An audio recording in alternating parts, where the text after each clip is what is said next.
দাদা ভাই তোরা এখানে কি করিস? আরে কি করেন? এত গরিব কে তুমি? আমার গরিব মানে সেই গরিব, নালটুকু মাতার নাই। হ্যাঁ, এমন দিনও মানুষ গরিব থাকে।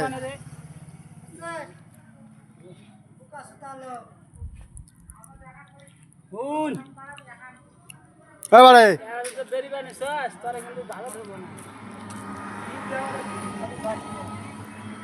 এবারে চাচা ইয়ে কালকে যে ফোন করলাম ফোন তুললেন নাকি? কিসের ফোন বাড়িতে নাই? ভাল করে কর ভিডিওটা ভালো করে কর। তবে দেখে এত গরম, ঘড়ি কত দিনই হবে। তোমার ঠিকাদার খায়? ও যে ঠিকাদার বাবু একটু হাই বলে দেন। ঠিকাদার বাবুকে পুরি কেন বেরিয়েছে। ঠিক আমার ঠিকাদার এইটি। হাই বলে দাও একটু, হাই বলে দাও।